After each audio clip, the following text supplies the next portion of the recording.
تسود الجماهير الجزائرية حالة من الترقب قبل ساعات عن إعلان الناخب الوطني جمال بلماضي لقائمة اللاعبين المعنيين بالتربص المقبل للخضر المقرر ما بين 14 و20 من نوفمبر الجاري، والذي تتخلله مباراتان وديتان أمام منتخب مالي يوم 16 من نوفمبر بملعب ميلود هدفي في وهران، وضد منتخب السويد في 19 من نفس الشهر بمدينة مالمو السويدية. ومن المنتظر أن يكشف الناخب الوطني جمال بلماضي مع نهاية الأسبوع الجاري عن لائحة اللاعبين الذين سيدخلون معسكر سيدي موسى بداية من يوم الاثنين القادم. ومن المتوقع أن تشهد قائمة بلماضي الجديدة بعض المستجدات من خلال انضمام عناصر جديدة لم يسبق لها أن تقمصت الألوان الوطنية من قبل،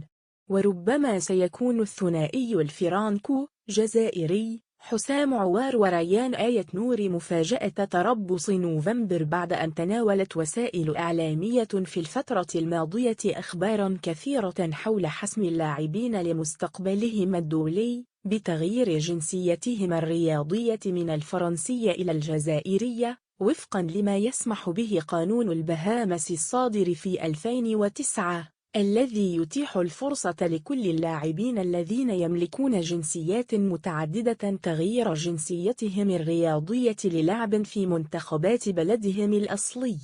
في ذات السياق، تحدثت بعض المصادر الصحفية بأن نجم أولمبيك ليون حسام عوار ومدافع نادي ويلفرهامبتون الإنجليزي ريان آية نوري يكونان قد باشر إجراءات تأهيلهما لدى الفيفا للعب في المنتخب الوطني، في انتظار تأكيد ذلك خلال الساعات القليلة القادمة التي سيعلن فيها الاتحاد الجزائري لكرة القدم عن قائمة هذا التربص. وإلى جانب الثنائي عوار وايت نوري، هناك أسماء أخرى مرشحة للانضمام إلى المنتخب الوطني سواء في التربص القادم أو خلال المواعيد الأخرى، على غرار الظهير الأيمن لنادي سامبدوريا الإيطالي مهدي ليريس الذي أبدى استعداده للعب مع المنتخب الوطني على حساب الخيارات الأخرى المتاحة له، على اعتبار أنه يملك جنسيتين أوروبيتين الإسبانية والفرنسية،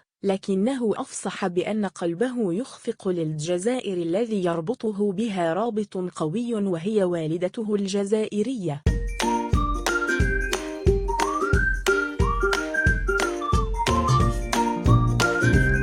السلام عليكم، لا تنسوا الاعجاب بالفيديو والاشتراك في القناة تشجيعا لنا لنستمر بنشر المزيد إن شاء الله.